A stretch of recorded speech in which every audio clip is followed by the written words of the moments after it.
Good morning, Thailand. My name is Alex, and I have some updates from around the land of smiles for you today, this Thursday, May 23rd. This ad is brought to you by Carzuno, the easiest way to lease a brand new car in Thailand. And we're going to start with a harrowing tale of turbulence that took place over the Thailand skies. Now, passengers have recounted the chaos on the ill-fated Singapore Airlines flight. Now, passengers on a Singapore Airlines flight faced chaos when severe turbulence struck, causing a 73-year-old British man to suffer a fatal heart attack and injuring over 30 others. The turbulence hit during meal service, throwing passengers and objects around. Now, the Boeing 777 diverted to Bangkok, where it made an emergency landing. Singapore Airlines is aiding affected passengers and working with Thai authorities, and passengers shared their terrifying experiences, with some hitting the ceiling due to the turbulence. Aviation experts stress the importance of wearing seatbelts, as severe turbulence, though rare, can have serious consequences. Now, as a side note to this too, it appears that turbulence is becoming a more frequent and unexpected occurrence. So this plane dropped about 6,000 feet in about a minute. So terrifying stuff. Everyone, but people were sending messages to their loved ones saying, bad turbulence, don't know what's going to happen. So many people fearing for their lives. Tragically, one man did lose his life. So lessons learned here, definitely keep your seatbelts on at all times you are seated. That's for sure, because these things can strike pretty unexpectedly. And hopefully everybody can recover from their injuries swiftly, and this kind of thing will not be too frequent of an occurrence. Shano says, scary flight, and I thought they could tell if turbulence was present. Yeah, that's the thing, is that it appears that these air pockets of clear air turbulence, right? This was not heading into a storm or anything like that. Just pretty unpredictable, and becoming more so, particularly along high traffic routes around the world. So hopefully, this is a tragic story, but the plane corrected itself. Usually planes have plenty of time to correct when really bad turbulence hits. However, it still ended in tragedy for one. Keep your seatbelts on, just in case. Now, on to our next story. Oh, Nongwa Sao says, how do you send messages at 36,000 feet? There's onboard, it's Singapore Airlines. There's got to be some onboard connectivity, so definitely a possibility. All right, on to the next story. Now, a Phuket jet ski tragedy has cast shadows over a British man's holiday. Now, a British man's holiday in Phuket ended in tragedy when Jonathan Green, 37, from Stoke-on-Trent, died following a jet ski incident. Now, Green, an electrician, was enjoying his vacation on the island when the incident occurred. Despite efforts to save him, he succumbed to his injuries in a Bangkok hospital on May 6th. Now, North Staffordshire Assistant Coroner Duncan Ritchie has launched an inquiry into his death, which is suspected to be due to drowning. Further reports are awaited as the hearing has been adjourned. So, danger on the island as well. Jet ski incidents do happen. People get a bit cavalier on them and can lead to danger. However, it's still a mystery. The autopsy report is giving us conflicting results right now. 37 years old, way too young. And just goes to show you, too, this kind of stuff can happen anywhere, even on vacation, even when you're having fun. Now, official cause of death for now, drowning, but I suppose that further investigation will be done to get to the root cause and see what really happened. Okay, I'm going to move quickly on to our next story, which takes us to the south of Thailand, where there has been a lot of separatist movements. So, defense ministers consider laws to review after all of this southern violence. That's right. Defense Minister Kun Sutin plans to review special laws in Thailand's deep south following a surge in violence. This comes after Prime Minister Srettha Thavisin announced his upcoming visit to the region.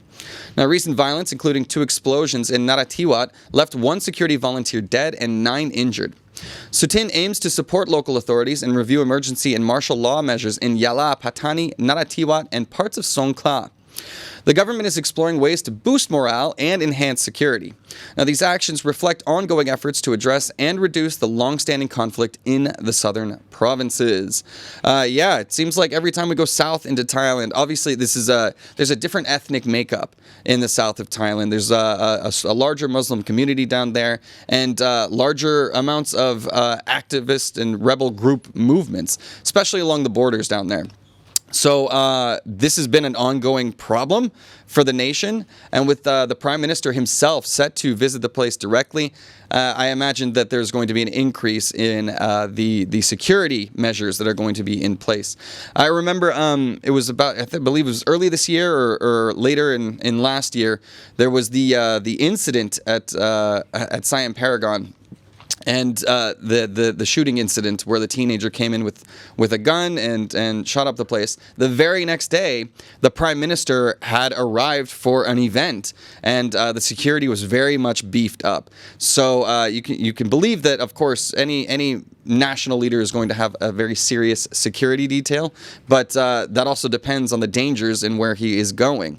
So yeah, we'll see what happens as these policies change in the south of Thailand. Yeah, Shano says security in the south is a must. Yeah, I don't know. It's a problem in the south in a lot of places, apparently.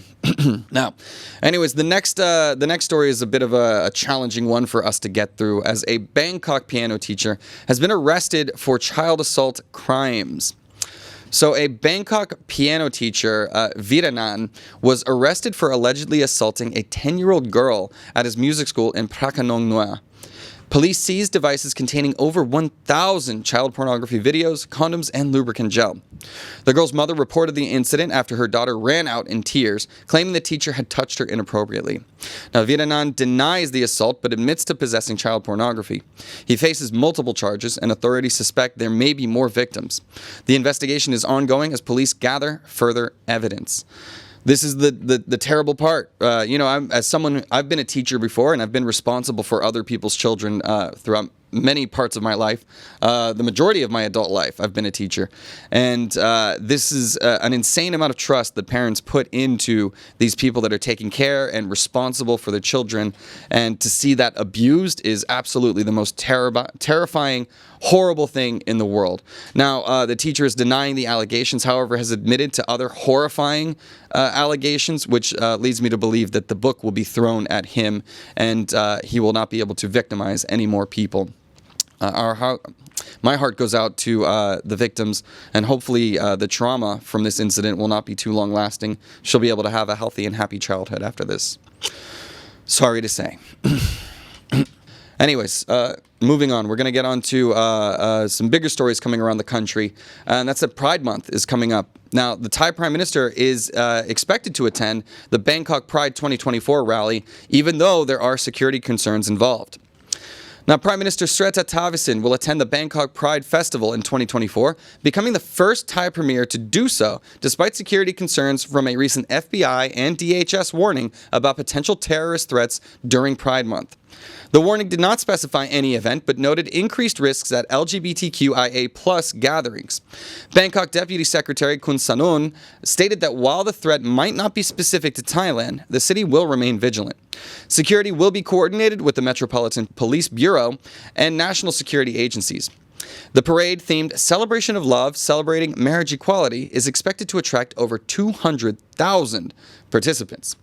Last year in Bangkok, we had one of the biggest Pride events that I have ever been able to witness. That was truly amazing, seeing such a large gathering of the community to celebrate what is often, an eschewed minority that is becoming more and more an accepted and welcome one around the world. However, with that, there is backlash. And the American intelligence authorities have warned nations around the world that there could be an increased risk of violence during these celebrations. Glad to hear that Thailand is taking it seriously. I would assume that that warning is a general warning to the world. And Thailand, having a long history of acceptance of LGBTQI+ communities, probably should not have so much of a problem, but it's better safe than sorry. Also interesting to see, last year, I remember I saw Kun Pitha, the leader of the Move Forward Party. He was present at the rally, and boy, he was like a celebrity. I remember walking up, seeing a giant crowd of people gathering, and I thought it would be some Thai celebrity, some TV star or something. It was the man himself. So it's interesting to see Srettha Thavisin also being the first sitting prime minister to come to one of these events. That sounds like full-throated support, especially with the consideration of marriage equality coming up in Thailand's very near future. So interesting. We'll see what happens there.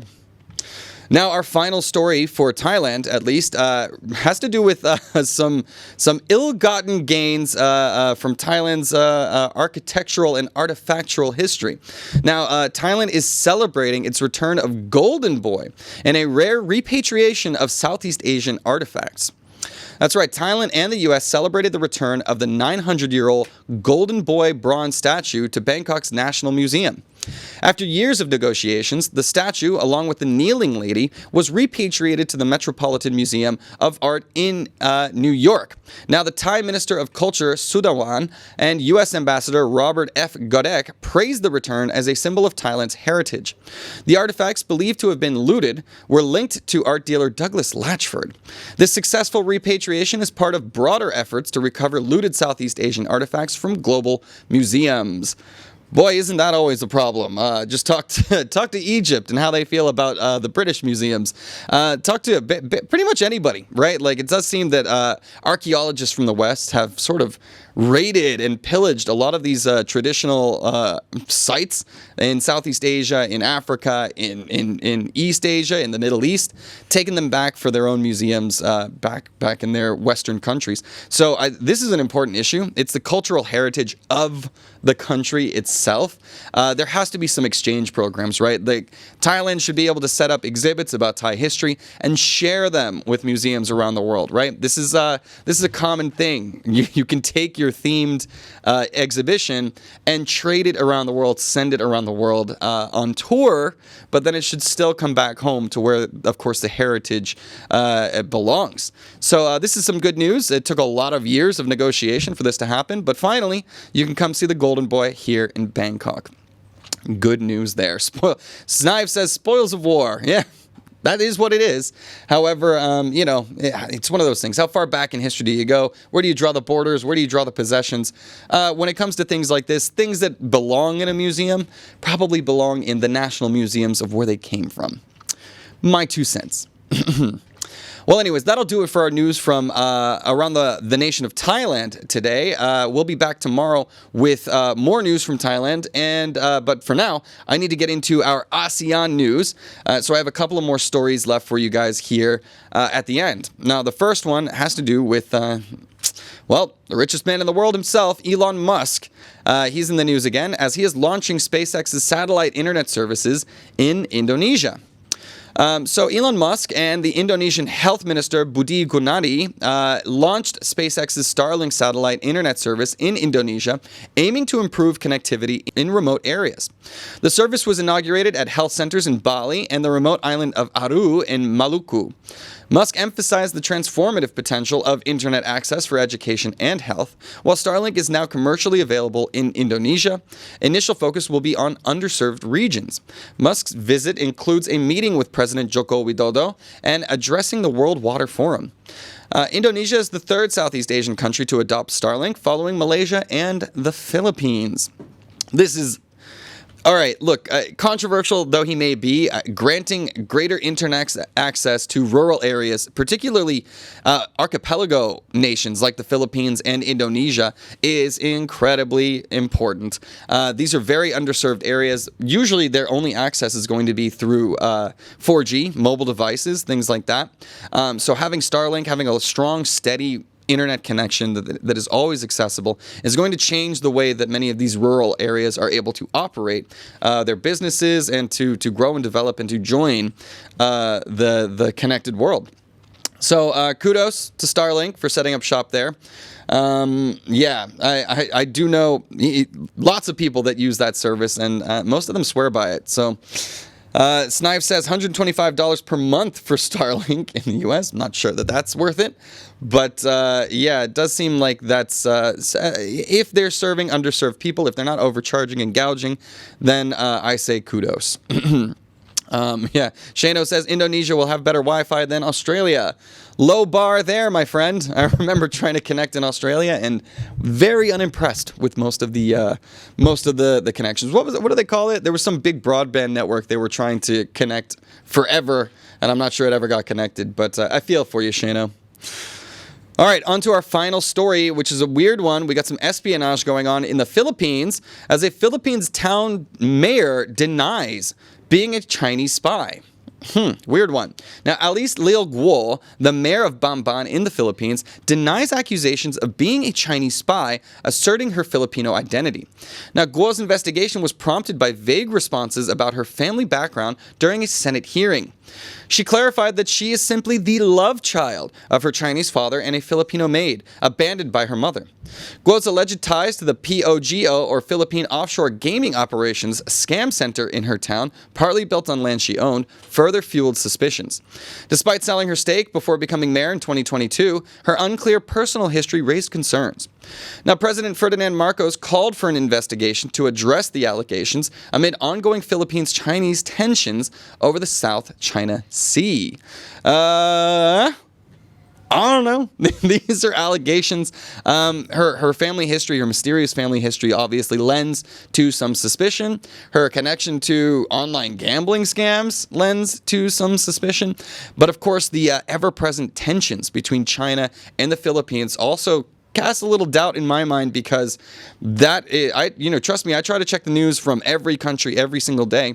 From the Philippines, it's almost all tension with China. So stories like this do have the ability to drum up the national imagination, create some witch hunt vibes. But I will not weigh in on that either way, obviously, until this investigation is concluded. We could see what her real motivations are. She denies the allegations for now, claiming she's simply the love child of her Chinese father and a maid in the Philippines. This is actually a very common occurrence in Asia. I've heard of these stories many, many times. Secret families in other countries, especially for well-connected, powerful people traveling between these countries very often.